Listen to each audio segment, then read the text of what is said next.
आपका स्वागत है हमारे चैनल में। आज का हमारा टॉपिक है हाइड्रोस्टैटिक लॉ। ये फ्लूइड स्टैटिक का पार्ट है, फ्लूइड मैकेनिक्स का।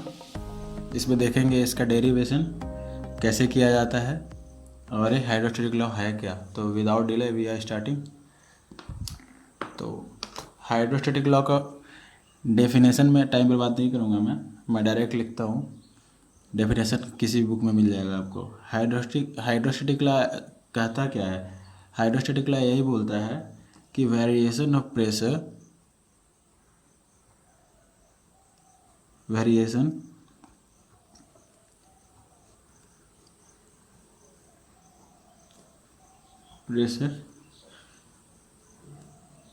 in vertical direction. Variation of pressure in vertical direction is directly proportional to a specific weight.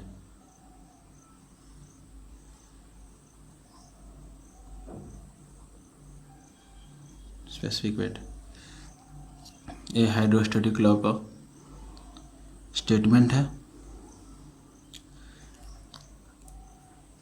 अब इसको हम देखेंगे कि मैथमेटिकली इसका एक्सप्रेशन क्या होता है। ओके, तो हमने एक फ्लूइड एलिमेंट लिया है कि वाइडल शेप का है और इसके थ्रू हम देखेंगे हाइड्रोस्टैटिक लॉ।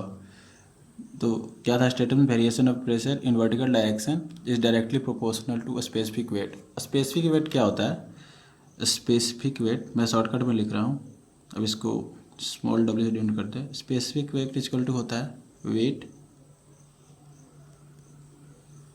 अपॉन में वॉल्यूम, ये होता है स्पेसिफिक वेट। अब वेट को क्या होता है? mg on volume v।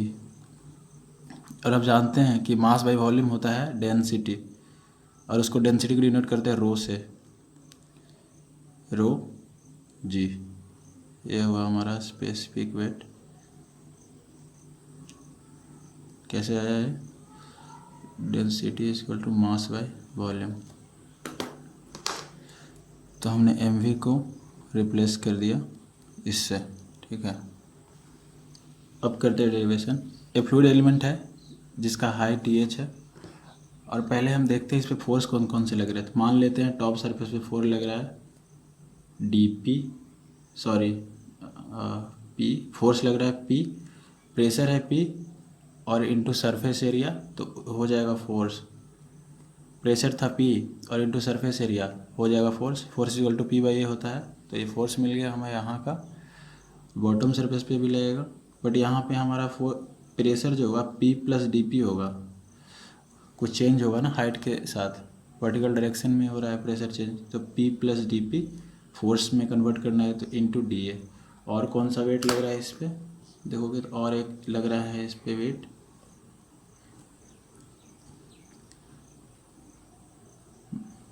Wait लग रहा है वजन। और वेट हम लोग जानते हैं, वेट होता है, वेट लग रहा है इसमें तो वेट होता है रो जी वी। और वी को क्या क्या लिख सकते हैं यहाँ पे? Rho G V D A into D H, ये हो गया। वेट को ये लिख सकते हैं हम। अब हम अप्लाई करेंगे इस पर Newton second law, summation of forces equal to mass into acceleration. और हम जानते हैं कि यह फ्लूइड स्टैटिक है तो एक्सेलरेशन तो ज़ीरो होगी, तो इसको कर दिया एफ इक्वल टू ज़ीरो। तो एफ इक्वल टू ज़ीरो। अब आप सारे फोर्स दिखाओ इस एलिमेंट पे कौन कौन से फोर्स लग रहे थे। पी डी ए डाउनवर्ड डायरेक्शन में, मैं डाउनवर्ड को पॉजिटिव ले रहा हूँ पी डी ए, और अपवर्ड को नेगेटिव लूँगा। तो P D A plus weight भी नीचे लग रहा है rho G D A D H, minus of A upward लग रहा है, minus of P plus D P into D A is equal to zero. क्या करो आप एक्सपेंड कर दो इसको, P D A plus rho G D A D H minus P into D A P D A, और ये हो गया माइनस होगा ये भी D P D A equal to zero, P D A cancel हो जाएगा और लिख सकेंगे हम इससे D P D A is equal to rho g D A D H, यहाँ से डी ए भी कैंसिल कर दीजिए और हमारा क्या आ जाएगा डी पी अपॉन में डी एच इक्वल टू रोजी।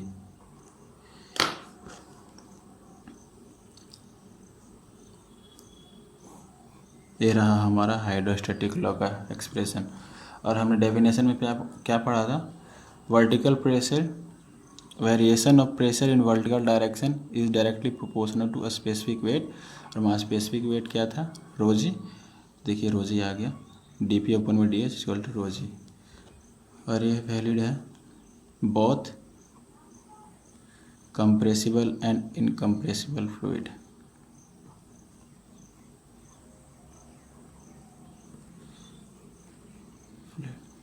तो ये था हाइड्रोस्टैटिक लॉ। इस लॉ में अभी इतना ही, अगला वीडियो में देखेंगे प्रेशर हाइट के साथ कैसे चेंज होती है। Thank you.